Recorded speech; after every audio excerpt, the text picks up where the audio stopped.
So my number one tip, if you're interested in starting your own food forest, would be to understand the pattern of the sun and the way it interacts with your particular piece of land.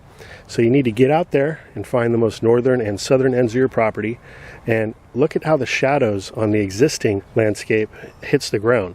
Then you can take that information and design a highly effective food forest. As we walk through this food aisle, I want you to observe the shadows on the ground.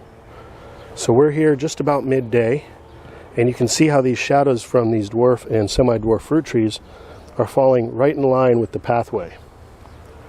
They're not shading out any of the other plants growing on this side of the path, but just shading out the trail. So this is the most northern part of the yard, the most southern facing. We start to view up into the sky, and I'll try not to blind the camera here, but the sun falls down right there.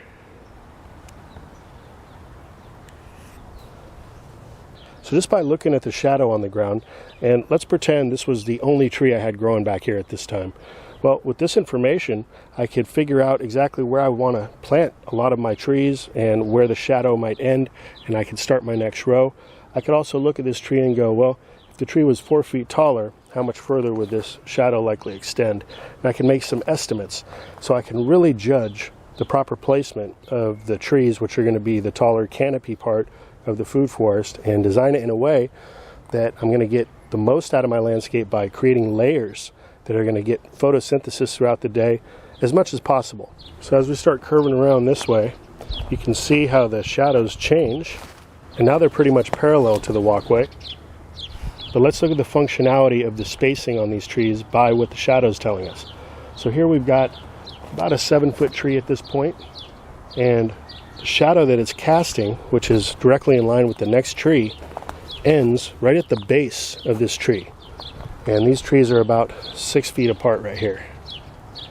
And same thing here. We've got another 7-foot tree, and it's creating shade right up to the base of that trunk of the almond tree here. Yet the whole tree is still getting photosynthesis. There's a little bit of dappled shade, but for the most part it's getting full sun still. And then as we start to round the corner, the shadow goes diagonal, a little less diagonal, a little less yet, and then it totally straightens out. And you can tweak your design as you go along as well. If you notice, like with this tree here, the shadow stops, there's still 3 or 4 feet there before the next tree. Well, I might want to allow this Florida King peach to get another 4 or 5 feet tall, knowing that that shadow is still not going to be blocking out the sun from this pineapple quince. But the way I have it now, where the shadow ends, still allows me to grow other plants at the base of this fruit tree, and they're able to receive full photosynthesis as well. Also, if you need to let more sun in, it's easy enough to do in most cases. Just prune back.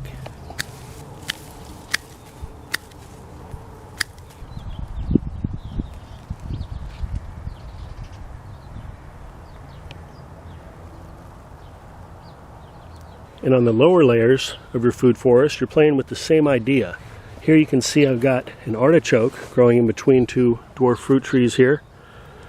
And the leaves of the artichoke are effectively shading out the ground around the base of the fruit trees. And so that, combined with the mulch layer I have here, is helping to retain moisture, allowing me to water less. It's also helping to keep the soil cooler, which can be beneficial to the roots of some of your plants, especially during the hottest part of the summer months. Oh, and they grow edible flowers as well.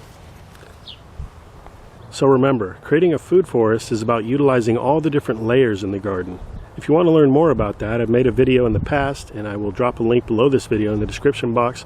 Also throw a card up at the top of the screen.